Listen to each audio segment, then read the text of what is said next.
For our next segment, we are all about that base when it comes to the face. So Robert, this is such a great topic to focus on because not all bases or faces are built the same. So break it all down for us, please. It can be so confusing for people, so I'm glad that I can finally answer these questions for everyone. I broke it down into 3 categories. The first category is your cream or stick foundation.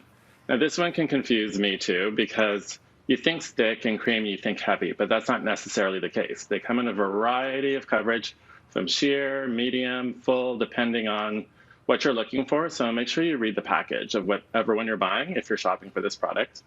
I love them because they're really easy to transport. You can throw them in your purse, throw them in your bag, take them on the go, touch up, when we're going places. So super fun that way.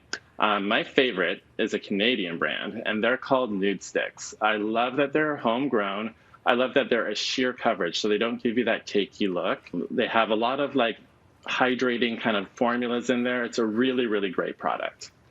Okay, so I love that you mentioned Nude Sticks. We love them as well here at Cityline. Let's talk about the application. Do you put it on right from the stick? No. Some people, I understand, sometimes you're in a rush and you got to do what you got to do. But I find to get that professional kind of look, pick up a little bit on a brush and apply it in the areas where you want the most coverage, and then shear it out into the rest of your face. It'll look so much prettier. You'll love the product even more, I promise.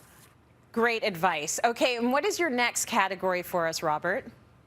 The next category is your BB cream, which is your beauty balm, CC cream, color correcting cream, or your tinted moisturizer. Now, these are all kind of within the same family. There's minor differences between the two, but I'll group them together to make the lesson a little bit easier.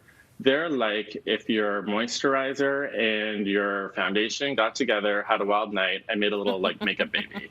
They offer sheer coverage with hydration. Sometimes the primer is included and gives a very soft, natural look. Oh, lovely. Okay, so do you need to put on moisturizer as well if you're using one of these creams? I would recommend doing your regular skincare underneath because the moisturizers are kind of basic. So if you want something that has some vitamin C in it or something that has extra hydration or a higher level of sunblock, you want to put that all on under your BB cream, CC cream, or tinted moisturizer. My favorite tinted moisturizer is the Laura Mercier. It comes in a pretty good color range, has nice hydration, and it's buildable coverage, so you can apply it little by little and kind of build up to where you need to be. And to apply this product, I would say your brush or fingers. You could use a sponge, but it's just going to soak it all up, and then you'll end up basically putting nothing on your face. Now, the final category, we all know about this one, it's liquid foundation. Your mom wore it. Maybe I'm wearing it right now. I'm sure we've all experimented with it. It comes in a range. It's a big category. So you've got full coverage. You've got medium coverage. You've got sheer coverage. You've got glowy. You've got matte. So it really depends. This is a tricky one, though, Robert, because they are not all created equal.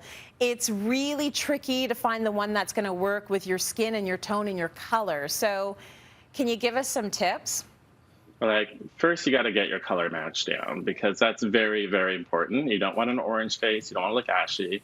But then you want to go beyond there and say, if I've got really good skin, do I really need high coverage? Probably not. Let your skin show through. So you want to go for a sheer coverage foundation. If your skin is pretty good overall, but you've got some problem areas here and there, then I would suggest going for a medium coverage. And then if you have some serious skin issues, discoloration, I would go for a full coverage foundation. Now, keep in mind, foundation can make everything look one color, but it won't hide texture. So if you've got lumps, bumps, scars, you're still going to see a little bit of that through, but at least you can make it one color until you resolve the issue. My favorite foundations is the Laura Mercier Luminous Silk foundation. It's what Kim Kardashian wears. Mm-hmm. It's a medium coverage foundation that's buildable, that gives a nice glow. And if you're looking for full coverage, I would recommend the Estee Lauder Double Wear Foundation. It has a great color range. All of these products are chocolate girl friendly, which is very important to me.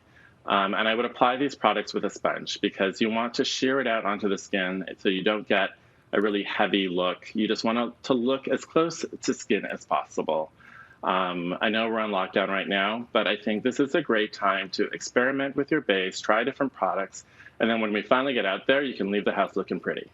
Listen, it gives me great joy, Robert, and I never thought I would say this, but to be able to wake up and put a curl in my hair and put on makeup. So yeah, sometimes maybe just do it for you, even in lockdown, just to make yourself feel good or for the holidays. Thank you, Robert. Such great tips. And of course, I want to mention, just with safety in mind, that under Ontario's legislation and guidelines, the lovely model is, of course, part of Robert's bubble.